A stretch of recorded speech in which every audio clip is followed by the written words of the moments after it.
I've played with many people that are better aimers than myself, but because of my decision making, I was able to consistently outperform them in a 1v1. This opens the door to empathetic responses and its influence on our movement. Empathetic responses are basically you reacting to what the opponent is doing. For example, they play very aggressive and out of position, so you bait them to a situation that benefits you. Whereas mouse control is dependent on your isolated response to the enemy's movement, your movement is heavily influenced by unique conditions like environment, enemy situation, HP differential, and is there backup. Allow me to clarify. Our way of moving, or where we move ourselves, is influenced by whether or not we have a stronger position than the enemy. A strong position can be defined by, are we higher up, elevation wise, or are we near or in better cover? In contrast, being in a worse position can be defined by the opposite. I'm simplifying all of this for the sake of coherency. Being in a worse position allows us two options in terms of movement. One, we move like an absolute wild animal while taking pot shots at them, or two, we move ourselves towards cover while simultaneously applying pressure. The ideal play is obviously the second option of moving to cover, but sometimes we just aren't afforded that. The position decisions we make are also influenced by whether we are low HP or they are. For example, if I'm 1v1ing somebody and I suddenly do massive damage to them, I'm going to fly at them immediately in order to force a panic state.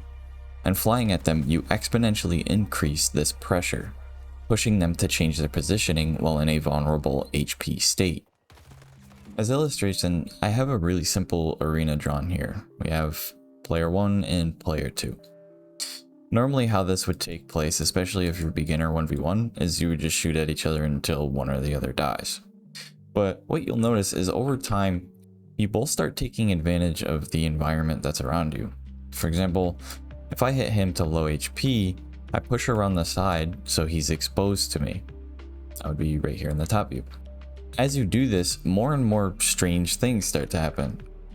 I push up to the side, then he pushes around back to my side, creating the same 1v1 situation, but just on opposite sides.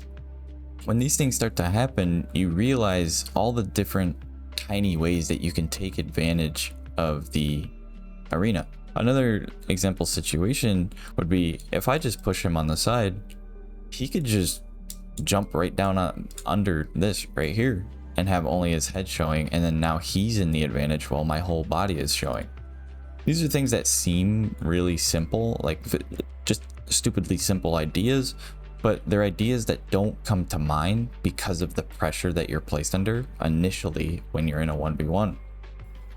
1v1ing is the equivalent of Kovacs or aim training, but for your decision making and positioning.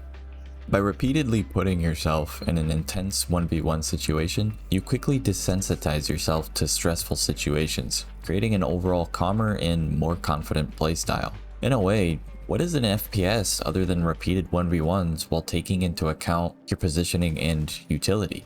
I mentioned movement a lot in this video, but don't go into it. In a video coming in a few days, I'm going to cover movement more in depth and how to change your movement based on the in-game situation. Until then, thanks for watching. I'll see you in the next one.